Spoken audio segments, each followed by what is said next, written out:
प्यारे देशवासियों नमस्कार। ना इस जहां की बात, ना उस जहां की बात, ना आज की बात, ना कल की बात, केवल कोरोना की बात। मैं प्रेम मधुकांति न्यूज़ 19 में आपका पुनः स्वागत करता हूं। देशवासियों, आज बहुत ही संजीदगी के साथ हम बहुत महत्वपूर्ण विषय पे आपसे आपका समय लेना चाहते हैं, आपको अवगत करना चाहते हैं। उसके पहले देशवासियों, सर्वप्रथम मैं जो हमारे देश के डॉक्टर्स जो कि इन सारे कोरोना वायरस से जितने भी संक्रमित मरीज हैं उनका इलाज करते हैं, उनको बैंककर्मी, पुलिसकर्मी और विशेषतः जो सफाई कर्मी है उन सबको इस कार्यक्रम के माध्यम से सैल्यूट करता हूं, उनको प्रणाम करता हूं और उनके अच्छे स्वास्थ्य की मंगल कामना करता हूं। इसके साथ साथ जो हमारे प्रोफेशन से जुड़े हुए जो मीडिया कर्मी हैं उनके लिए भी मैं बहुत बहुत धन्यवाद देता हूं कि वो बहुत कुछ चीज़ों को दांव पर लगाकर पूरा मीडिया पूरी सच्चाई को कवरेज कर रहे हैं और वो जनता तक पहुंचा रहे हैं, सरकार तक अवगत करा रहे हैं, आपको बताने की पूरी कोशिश कर रहे हैं। देशवासियों, 2-3 बातें मैं आपको बताना चाहूँगा कि सबसे बड़ा सवाल ये है कि हमारी जो सरकार है, थोड़ा उसके बारे में मैं बताना चाहूँगा। सरकार कोई निर्जीव चीज़ नहीं है, सरकार एक सजीव चीज़ है। वो कुछ मानवीय लोगों से संचालित की जा रही है। उसकी मर्यादा, उसकी जो लिमिटेशंस हैं, उसकी मजबूरी को हमें आपको समझना पड़ेगा। आज हर व्यक्ति सरकार को किसी न किसी रूप में दोष देता है, दोषी करार करता है कि सरकार ये नहीं कर रही है, सरकार वो नहीं कर रही है, सरकार ये नहीं कर रही है। भाई, सरकार आखिर में एक मानवीय समूह का एक तरह से एक गठबंधन है जिसमें हर व्यक्ति को अलग अलग भूमिका दी जाती है। उसके सर्वोपरि हमारे देश के प्रधानमंत्री नरेंद्र मोदी जी हैं जो कि उसके मुखिया हैं सरकार के। मैं समझ सकता हूं कि सरकार इसमें बहुत ज़्यादा पशुपेश में है। सरकार कोई काम, कोई भी सहायता, कोई भी धनराशि जनता तक तब पहुंचाती है जब वो जनता से टैक्स लेती है। सरकार कोई भी मतलब जन सेवा कार्य हुआ या जैसे इतनी बड़ी आपदा आ गई तो वो चाहे भंडारण का हो, कर्ज माफ़ी का हो, चाहे किसानों को अनुदान का हो, सरकार तभी दे पाएगी जब उसको जनता से उसे धनराशि प्राप्त होती है। ये हमें समझना पड़ेगा कि सरकार के साथ भी अब बहुत बड़ी चुनौती हो गई है, क्योंकि बहुत सारे जो टैक्सेशन है, व्यापार बंद है, कारोबार हो नहीं रहा है, सरकार के पास पैसा नहीं आ रहा है। कुछ हम और बातें बताना चाहेंगे कि ऐसे स्थिति में जो हमारा विदेशी मुद्रा है वो भी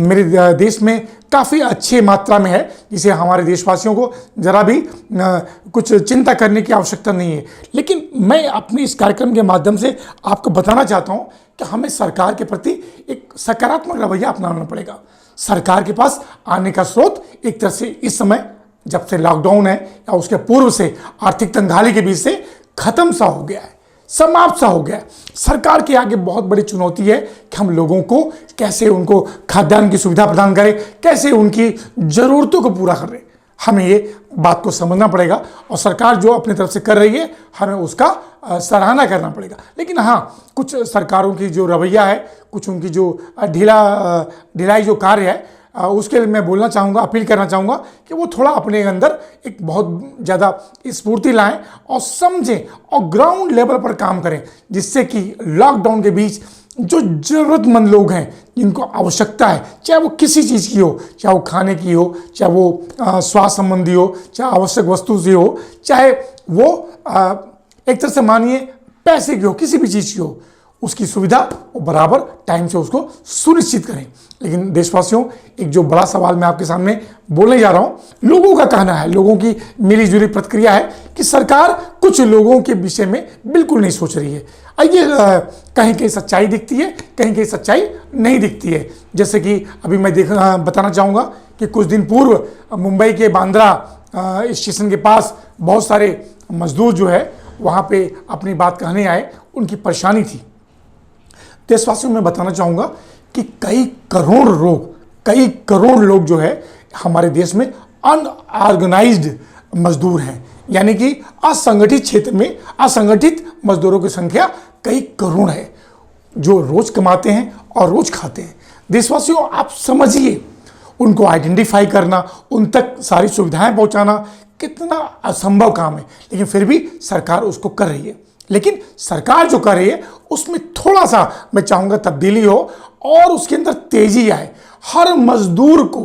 हर गरीब को, उसको अपने मतलब लॉकडाउन पीरियड में ही, जहाँ पे वो जिस घर में वो सुनिश्चित है, जिस घर में वो सुरक्षा कवच में है, सरकार उसकी ज़रूरत की चीज़ें वहाँ पे पहुँचाए, वो मुहैया कराए। उसकी ज़रूरत की चीज़ें वहाँ नहीं पहुँच पा रही हैं, मुहैया नहीं हो पा रही है, इसके लिए वो सड़कों पे आ रहा है, अपनी बात कहना चाहता है, अपनी बात सरकार को बताना चाहता है कि देखिए मैं परेशान हूँ, या तो हमको भोजन दीजिए, हमें खाने की व्यवस्था करिए, या हमें किसी भी तरह से हमारे घर पहुँचाइए। अब सरकार के पास दो चुनौती है। अगर सरकार उनको घर पहुंचाने का माध्यम तलाशती है तो एक तरह से लॉकडाउन का उल्लंघन होता है, लेकिन अब मजदूरों के पास तो खाने पीने की व्यवस्था चाहिए ना। तो ये दो बड़ा सकारात्मक सवाल है, और दोनों सवाल के लिए मैं सरकार से अपील करना चाहूँगा कि सरकार बहुत अच्छा कार्य कर रही है, लेकिन और संजीदगी के साथ और जमीनी स्तर पर उसे अपना काम को अंजाम देना पड़ेगा, जिससे ये मजदूरों का जो झुंड है, मजदूरों की जो आवाज़ है, वो एक तरह से लॉकडाउन का उल्लंघन करते हुए सड़कों पे ना आए, जिससे कि इतनी सारी जो व्यवस्थाएं इतने दिन से मोदी का जो बहुत बड़ा मिशन है कि हमारी जनता जितनी ज़्यादा लॉकडाउन के पीरियड में घर पे रहेगी उतना ज़्यादा सुरक्षित रहेगी, वो बिल्कुल न भंग हो। एक बात मैं देशवासियों और भी कहूँगा कि इस दौरान, इस बड़े आपदा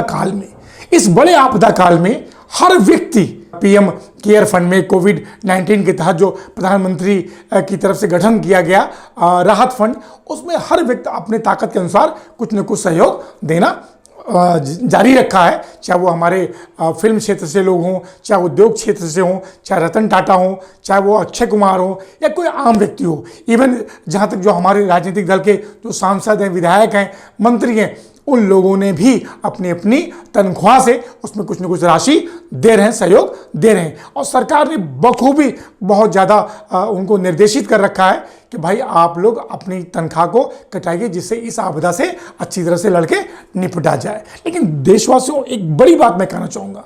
शायद हमारी बात थोड़ी सी अटपटी लगी, लेकिन मैं अपील करना चाहूँगा उन बड़े भारतीय राजनीतिक दल से जो चुनाव के समय देशवासियों से एक अच्छा खासा पैसा चंदा के रूप में वसूलते हैं। उनकी जो पार्टी फंड की ताकत है, पार्टी फंड की आर्थिक स्थिति है, वो बड़ी मजबूत होती है, और वो बॉन्ड भी इशू कराते हैं या करते हैं लोगों को चंदा के रूप में। और लेकिन आज जहाँ तक मेरे पास जानकारी है कि वो बड़े राजनीतिक पार्टी अभी तक अपने पार्टी फंड में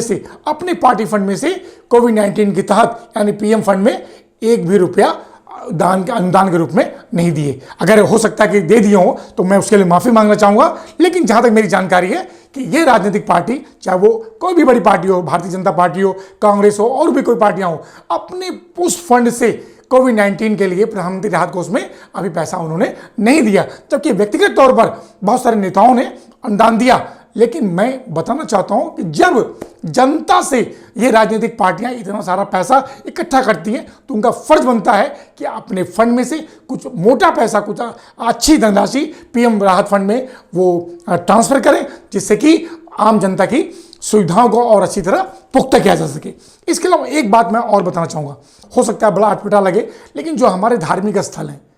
जो देशवासियों का आस्था है, जहाँ पे हर देशवासी, चाहे वो किसी भी धर्म या संप्रदाय से हो, वो माथा टेकता है, अपनी बात को अपनी आत्मा से वहाँ पे वो संतुष्टि प्राप्त करता है, और भगवान को एक तरह से अपनी समर्पण के रूप में कुछ न कुछ धनराशि दान देता है। बहुत सारे धार्मिक प्रबंधन में बहुत बहुत मोटा पैसा है, अच्छा खासा पैसा है। मैं चाहूँगा उन प्रबंधन समितियों से मैं अपील करना चाहूँगा कि ऐसे स्थिति में वो अपने प्रबंधन से बात करें और वहाँ से कुछ राशि जो वो दे सकते हो वो पीएम राहत फंड में दें, जिससे कि इस कोविड-19 के तहत वैश्विक महामारी में उसका सदुपयोग हो। किसी ने बहुत अच्छा कहा है, मतलब भगवान की सेवा करना है तो अब मुझे मानव की सेवा करनी चाहिए। तो दोस्तों, ये हमारा एक आपसे अपील रहा, और मैं चाहूँगा कि आप लोग अपने स्वास्थ्य का ध्यान रखें और पूरे परिवार का ध्यान रखें, और प्रधानमंत्री नरेंद्र मोदी जी के जो लॉकडाउन है या उत्तर प्रदेश सरकार या किसी प्रदेश सरकार का जो भी दिशा निर्देश है उसका पालन करें। मैं प्रेम मधुकांति, कैमरामैन देव कुमार निगम के साथ, गाजियाबाद।